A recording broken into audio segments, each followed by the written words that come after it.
Okay. 1 minute. Going on record.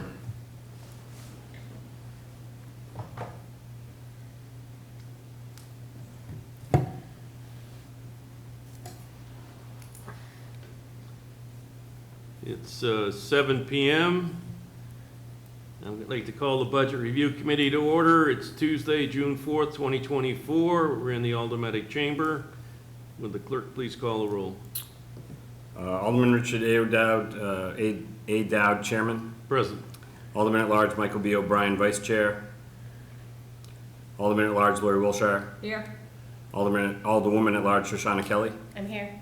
Alderman John Sullivan. I am here, remote on Zoom. I'm traveling for business in South Carolina, and there's no one in the room with me, and no one can hear me. Alderman Derek Tebow is here. Alderman Tim Senate. Here. We also have with us today John Griffin, CFO, Treasurer, Tax Collector.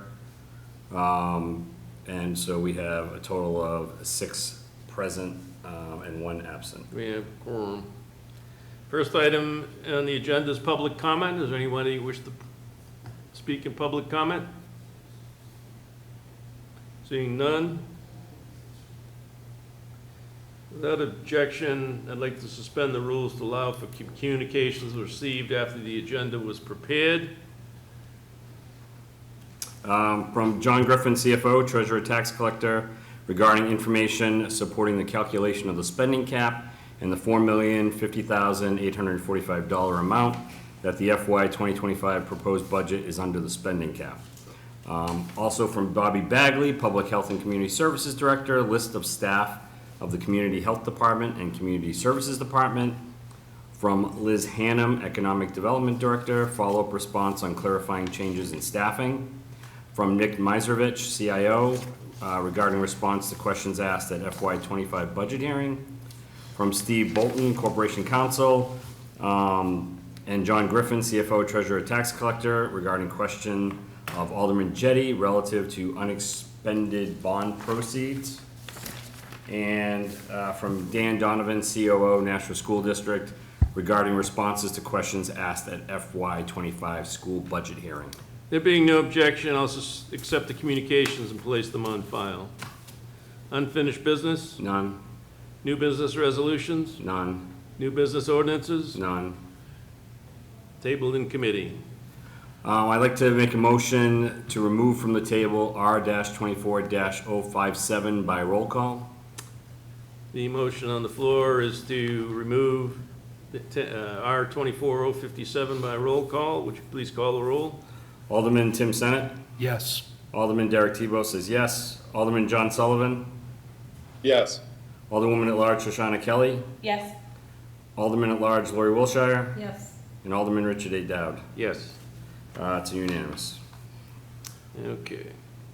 R-24-057 is back on the table relative to the adoption of the budget of the City of Nashua for FY 2025. Tonight we have a review of financial services, and we'll begin with Department 118, revenues on page 102, appropriations on 103.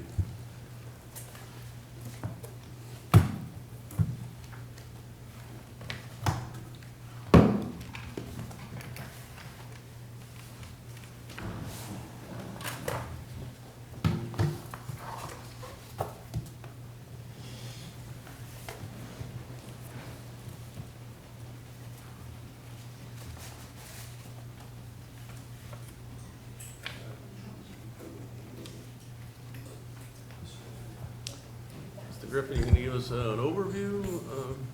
Sure, I could do that, Mr. Chairman. Thank you very much, members of the committee. John Griffin, CFO at this point. As you know, you affirmed the nomination of Mayor Donchis and Dawn Enright. She started last week, and she's doing an excellent job thus far, and look forward to working with her over the next few weeks before my retirement from full-time, and then my intention is to come back in September to assist the transition period. Not sure how long that's going to last, but I budgeted a part-time position for myself in fiscal '25.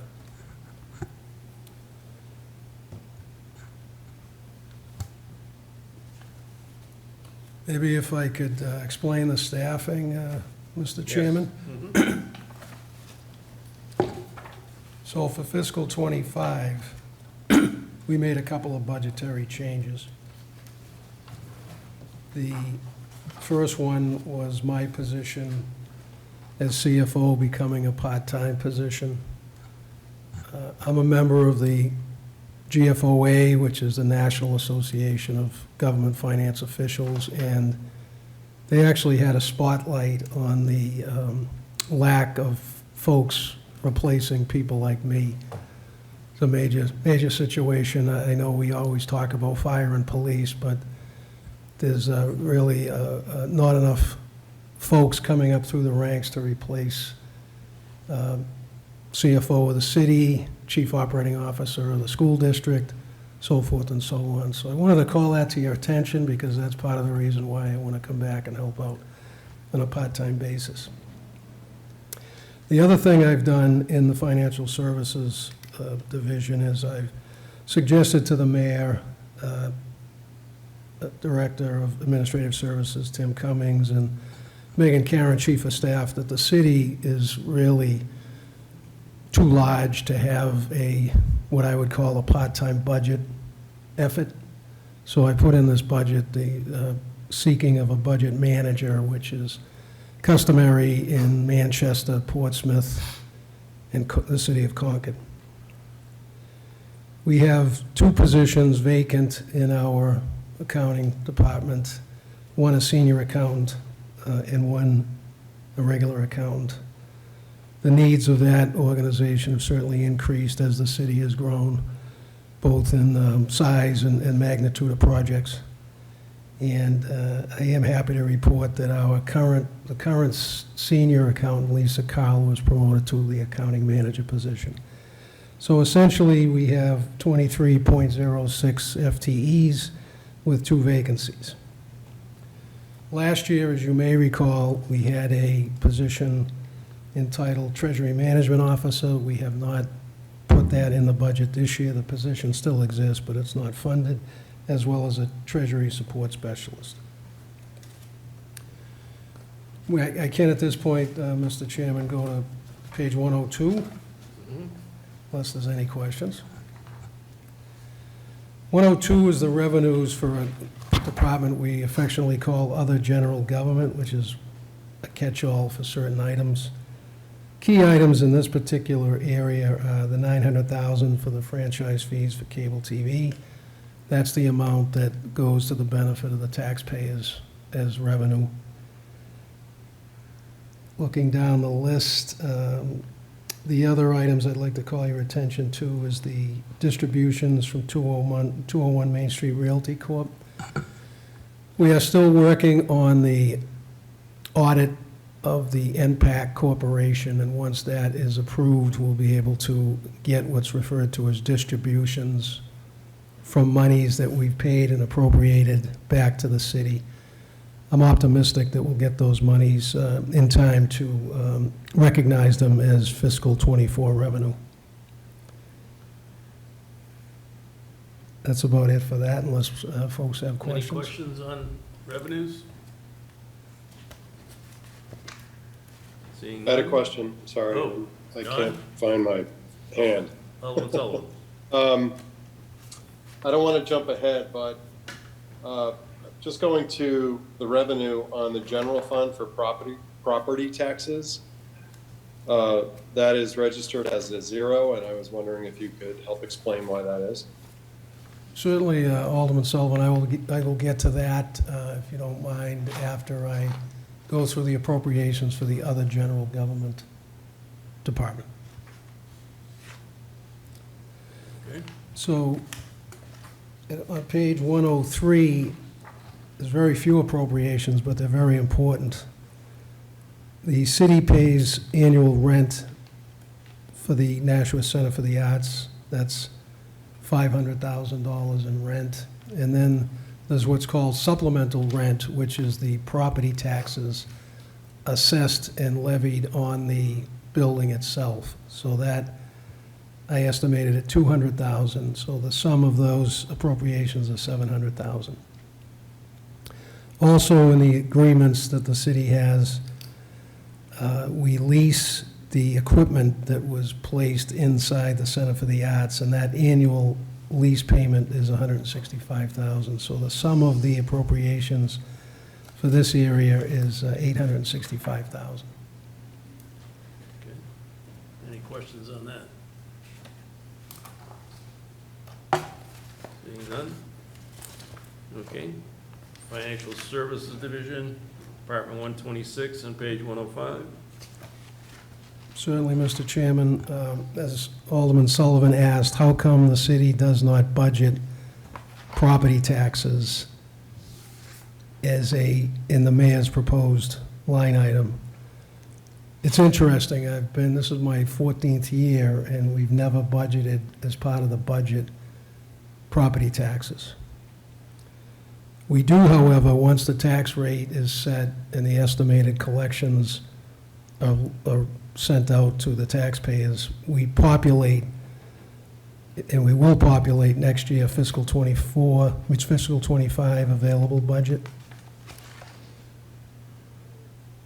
So we've never put in that offset. And if you look at the resolution, it talks about local revenue, 92 million, as part of the resolution before you, and I'll get into the 92 million in a second. But is there any other questions on that? Any other questions? Did you have a follow-up question, Alderman Sullivan? No, if you don't mind, I just want to clarify. From what I heard is we don't budget the tax rate ahead of, we don't budget the revenue for the expected property tax revenue because we don't know the tax rate at the time of budgeting.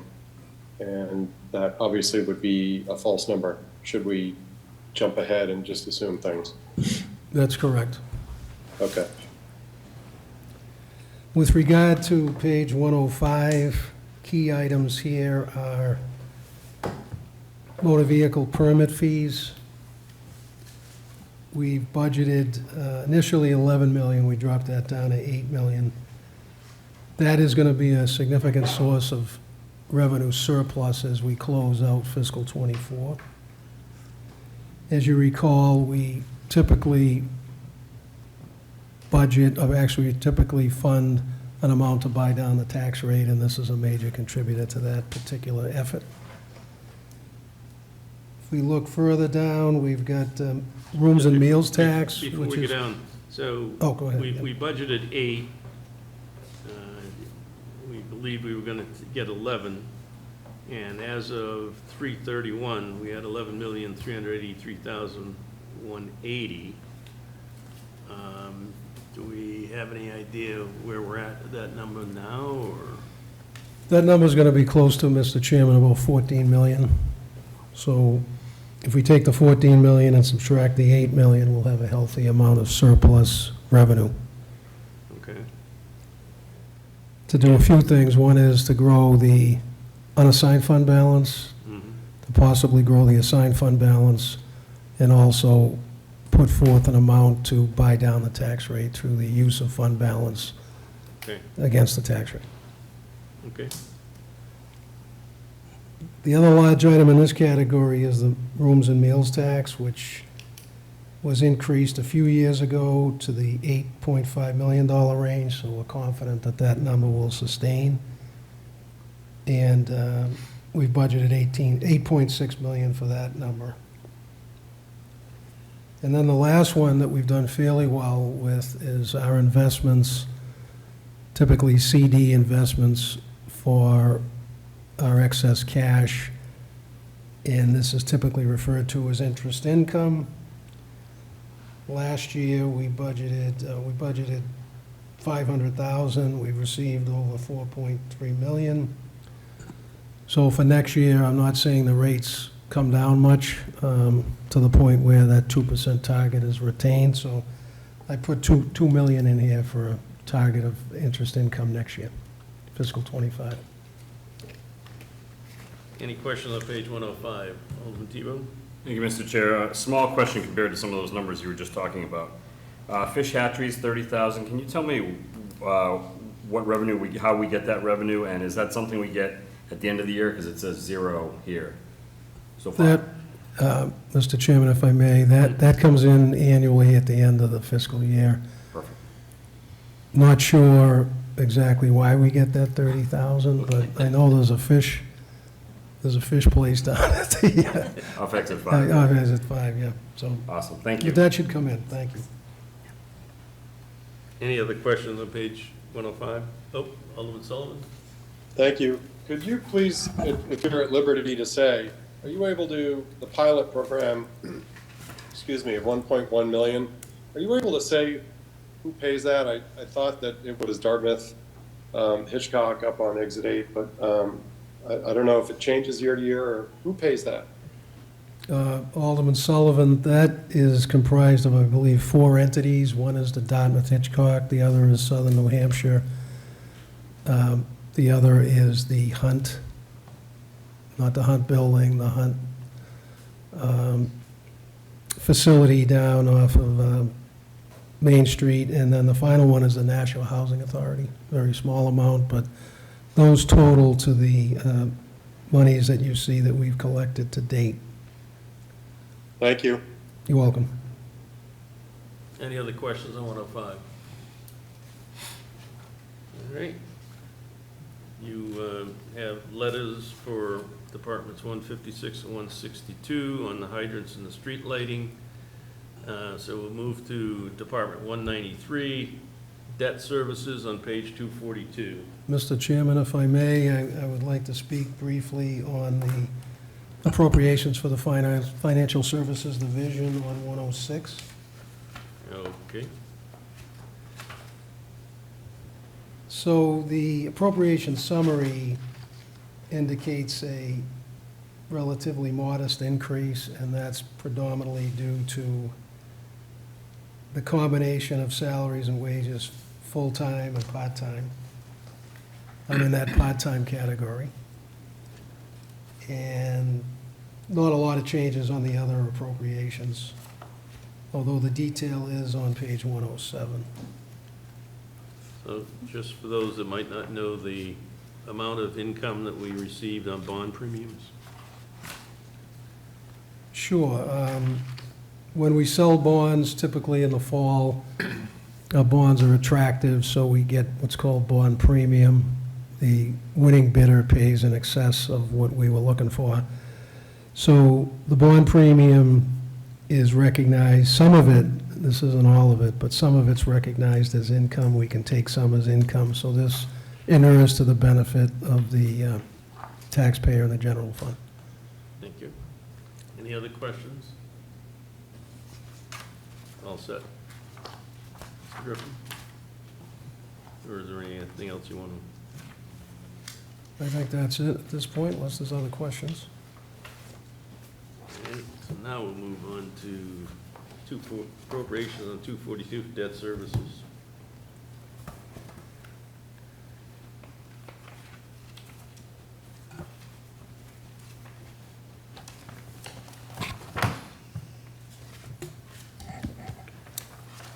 So on page 242, what's shown in the general fund is the appropriations for principal and interest associated with the city debt and school debt, and it is called out here on this particular page. As you have heard from me and others, the 21.4 million is a pretty sizable increase from last year's appropriation of slightly over 19 million. So this is what we have to keep our eye on as part of our debt plan going forward. So this particular year, we expect to pay out of the general fund 21.4 million of debt service.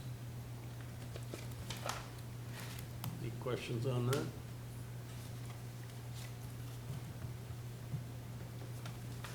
Seeing none. All right, contingency on 243.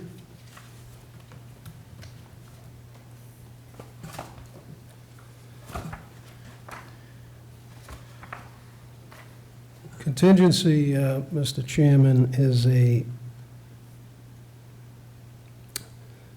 department, if you will, that we use to fund $250,000 of general contingency that's used for things that crop up during the year that we need money for. This would be a transfer authorized by the Board of Aldermen to whatever department needed the funds. We've used $34,755 to date.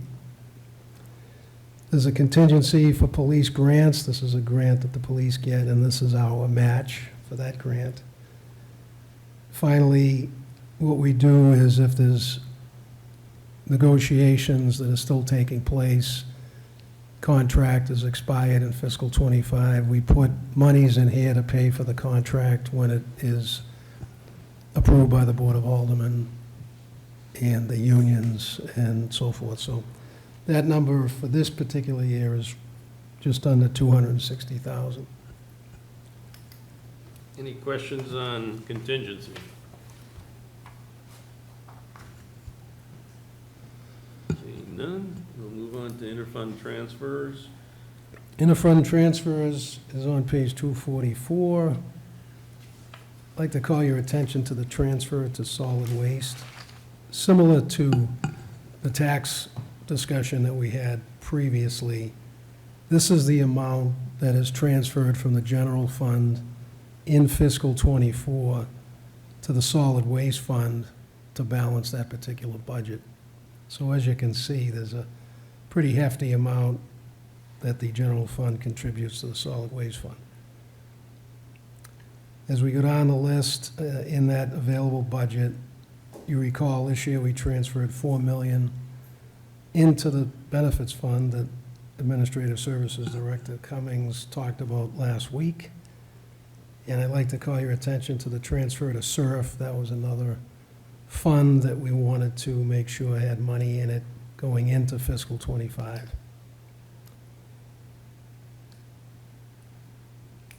The transfer into Court Street per resolution is $50,000. The transfers to the Holman Stadium ETF, Mine Falls ETF, David Dean Skate Park ETF, those come from the revenues from the cell towers in the respective areas. We have the transfer to housing ETF. That was a small amount that used to go into the Housing Expendable Trust Fund that's been recently converted to a housing revolving fund. My expectation is that $10,000 will still go into that particular revolving fund. Police overtime, this is their typical request for unexpected, unanticipated overtime needs for the operation. Transfer to downtown, that's by ordinance. Most recently, it's been $100,000 and not a calculation that we used to have to create that number, so that's $100,000. Transfer to the parking ETF, that's the difference between the parking revenue for enforcement and the cost of enforcement. So that's a healthy number going into that expendable trust fund, and that's used to pay for things like a parking study or the front end of maybe the scoping of the work for the parking facilities, et cetera. The new item we have is the Board of Aldermen approved the Capital Reserve Fund for the Performing Arts Center, and this recognizes that we received $19,671 and we're appropriating that into that particular capital reserve. I went into all the detail because I think it's important. This is kind of an interesting page when you get to deciding where to put the funds. Thank you. Tebow? Hey, Mr. Chair. So the budget for 2024 was much, much higher than it is currently this year. So can you foresee anything happening like that major transfer to solid waste that's going to bring that up throughout 25 or? Yes, I could speak to that, Alderman Tebow. That, we don't budget for it because it's included in the budget book with the difference between the revenues of roughly $3.5 million and costs of $9.5 million. So next year, when you receive this budget, we are going to have a number that needs to be transferred, and that's part of our tax rate calculation. So it's gonna be about 6.3 million is my estimate. I got you. I hear you. Thank you. Appreciate welcome. that. Any other question? One question, the monies that we allocate to the senior center and to GAD, we had that discussion. Where are those in the budget book now? Mr. Chairman, those numbers are in civic and community activities. All right. That's fine. So there will be funds that go to Great American Downtown, the senior center, and a few other items, as well as the agencies that receive funds through the CAC. Okay. Any other questions there? Capital Question, please. improvements? Oop. John? I have a question, Alderman Sullivan. Alderman. Thank you, Mr. Chairman. On the Performing Arts Center capital reserve fund that we set up, I'm just trying to remember that was set up per the lease agreement that we made with the operator of the facility, and that gets funded through a portion of ticket prices, merchandise, et cetera, et cetera. Is that correct? That's correct, Alderman Sullivan. That particular capital reserve fund was set up and approved by the Board of Aldermen. It's my understanding that the folks that oversee the operating agreement with Spectacle Management, they decide what the number is that the check will be cut from Spectacle to the city, and then the way we set it up so we knew with certainty what the number was is we received the money in calendar 23, and we put the money in the budget 6 months later. All set, Alderman Sullivan? Thank you. Yes, thank you. Okay, if there are no other questions, we'll move on. Capital improvements, it's on 17 and page 245. So capital improvements is a listing of the decisions that the mayor makes to fund certain items.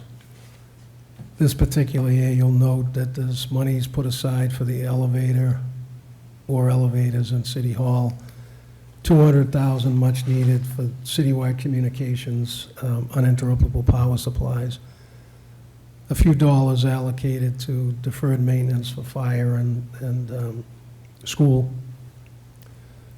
Those are to name a few. The total is $1 million.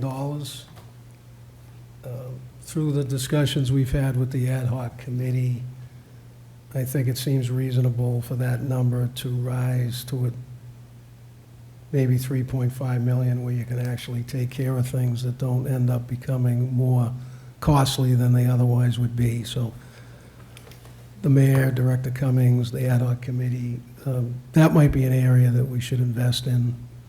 The increase from 1 million to 3.5 is 1% on the tax rate. But hopefully with some good planning and the limit of 30 million per year for the next 5 years, hopefully those things can balance out. Okay. Any questions on that? All right, so capital reserve funds, 264.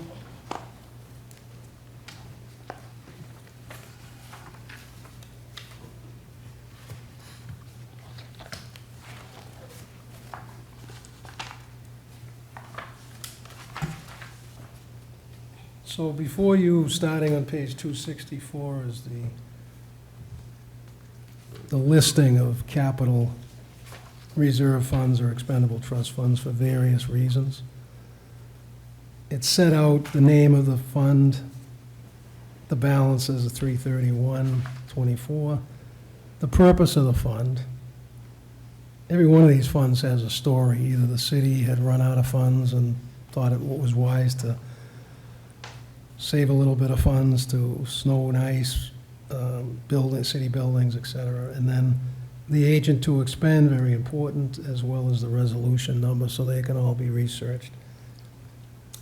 Yeah, this This is an area that Alderman Sullivan and I have had a lot of questions on. Is just a question I have, a general question on this area. All these funds are sitting somewhere, and are they generating interest, and does that interest go into the particular fund, or does it go into the general fund? So, Mr. Chairman, these funds are invested in so the amounts that aren't in the general fund revenue that I mentioned, 4.3 million, there's the application of growth in these funds based on the current interest that we earn. So they're located, they're well taken care of, they earn interest at the rates that the city receives. Right now, pretty close to 5%, but they do grow from year to year if they're not used. Okay. Any other questions on this area?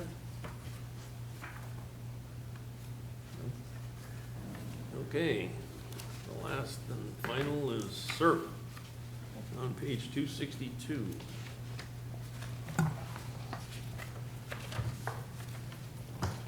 So the SURF schedule is a rather large schedule that covers several years going forward. These are the items that were selected by the operating departments, divisions, notably fire, police, DPW.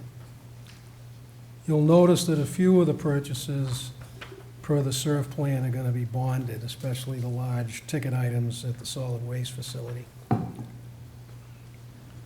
It's a good process, but as we've seen over the last few years, the funding necessary is around the 5 million mark, and that's why we put 5 million in this fund a few months ago. The departments do analyze their needs each year. Sometimes they postpone or defer a purchase. Other times, if needed, they might bring a purchase from a future year into the current year. But this is the culmination of all of the different requests from the operating units. Most of these go through the Finance Committee for approval. There are vehicles on this SURF list that aren't noted as electric or gas or some other use, but there's a sustainability department under the leadership of Director Sullivan. They take that opportunity to review with the requester if there's an alternative fuel selection that's possible without losing any functionality in those things. So wanted to call your attention to that in the SURF, it's pretty much the cost of replacing the gas-fired or diesel-fired vehicle, but there is a room to buy electric vehicles and other vehicles in the process of the Finance Committee approval. Thank you. Okay, questions on SERF? Yes, Alderman Kelly? You started to answer my question, but it was around the electric vehicles and how, I'd be interested to seeing it starting to be at least denoted when we might be able to consider it, because I know we're looking at trying to do passenger vehicles. But you've mentioned that it comes up during the finance, so this is just what they've set aside, and then when they go to buy it, they are looking at all options before they go to the Finance Committee? Is that That's what it correct. is? Yes, my understanding, Mr. Chairman, and having met with them, they, through purchasing, through the Sustainability Committee, they look at possible alternate vehicles to include electric vehicles for what they'd like to purchase. And then they're budgeting for it within this cash option? The city, the funding through the SURF is best estimate. Hopefully prices of alternate vehicles will come down. But if it's, and this SURF, the SURF legislation was passed a number of years ago, but treasurer of the city, if it's greater than 10%, the price differential, regardless of the reason why, the treasurer can communicate with the Board of Aldermen to have that vehicle purchased. So you'll see sometimes I will communicate to the Board of Aldermen first, so when the vehicle comes before the Finance Committee, you folks have already approved it. But also in the SURF, if you remember a few years ago, because of the supply chain problems pursuant to the pandemic, we had to take a real fresh and hard look at the pricing. And we've done that. So these are pretty reasonable prices for all of these vehicles as we go forward into fiscal '25. Okay, thank you. You're welcome. Tebow? Thank you, Mr. Chair. The first police vehicle, Ford Interceptor Utility, it says only 2.5 years of life, and it's much cheaper than the one after it. Is that really only last 2.5 years, or is that number incorrect? So, Mr. Chairman, if I may, the police department will be coming in shortly before you.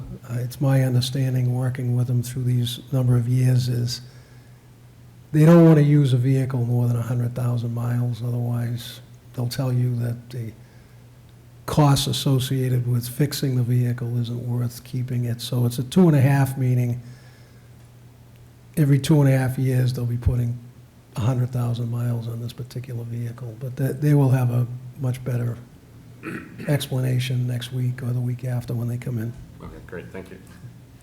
I'm sure that Alderman Wilshire and I can tell you that these vehicles, the police department use 24/7. They don't sit anywhere. They go out all day long, every day, and it gets to the point where they basically wear them out. Question I have is, if we have a vehicle that gets in an accident and is totaled, and risk covers the cost, does the replacement vehicle get put on the SURF list with new year numbers? So that it doesn't get forgotten? Right, so let's say you had a vehicle they purchased this year, 2 years from now, it unfortunately gets in an accident. Risk does cover the amount that's essentially insurable, and that money goes into through legislation, goes into the SURF Expendable Trust Fund. But the new vehicle would be put appropriately where it was acquired, and it would have a 2.5 year life from there, or a 3 year life, or a 10-year life. Some of the vehicles they're able to keep longer than the 3 years, but it is accounted for in the SURF. So just hypothetically, if we had a truck had 7-year life and 3 years into its life, it got totaled, and we bought a new truck and put it in, now we'd extend that vehicle on the list to another 7 years, right? Correct. Okay. I have one other question, but, okay, any other questions on SURF? Okay.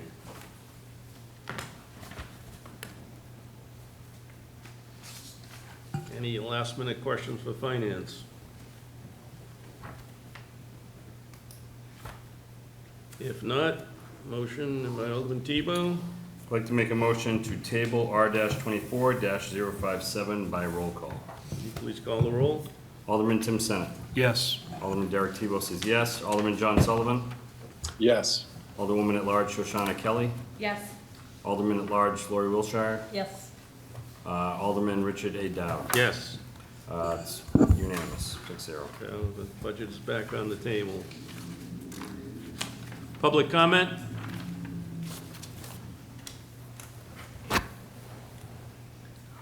Good evening, my name is Fred T-Boom, and as Alderman Tebow called me, the ghost of spending cap past. Well, it's still a law. Until the citizens repeal it, it continues to be the law. I understand you got a memo after the agenda was prepared about the spending cap, I heard. I don't have a copy. I hope it'll be, All of those documents will be in the minutes. yeah, I suspect that's the calculation. It's the one that we got originally, a long time ago. All right. So I'm glad that you still have a public comment at the end of your meeting, so I don't have to stand there and scream about the fact that it's an ordinance. To have public comment at the end. Good that you put it back. Minute or so I've left. I heard you talk about police vehicles. Interesting. When I was an alderman back in the 90s, I got a phone call from the sheriff of New Hampshire. Forgot what county, probably this county. He wanted to know when he could participate in the auction of the used vehicles with 100,000 miles that the city auctioned. That's how they get rid of the vehicles. That auction is a secret auction. Nobody knows when that auction takes place. Only police knows it takes place. At least that's the situation then. I suspect it's the situation now. Police will typically buy one of these vehicles because it's only 100,000 miles and they're very well built. They're very special built. Police vehicles are specially built. Rugged. Special engines. Typically sold for $5,000. And guess what they got when they sold them to New York cabbie drivers? Like 50,000, 40,000. And they stayed in service to the cabbie drivers in New York City for many years thereafter. Just an interesting point about financing. Thank you. Okay, no one else here? General discussion? No one? Remarks by Alderman? None? Alderman Tebow. I'd like to make a motion to adjourn by roll call. Motion on the floor is to adjourn by roll call. Would the clerk please call the roll? Alderman Tim Senate. Yes. Alderman Derek Tebow says yes. Alderman John Sullivan. Yes? Alderwoman at large Shoshana Kelly. No. Alderman at large Lori Wilshire. Yes. Alderman Richard Dow. Yes. It's 5-1.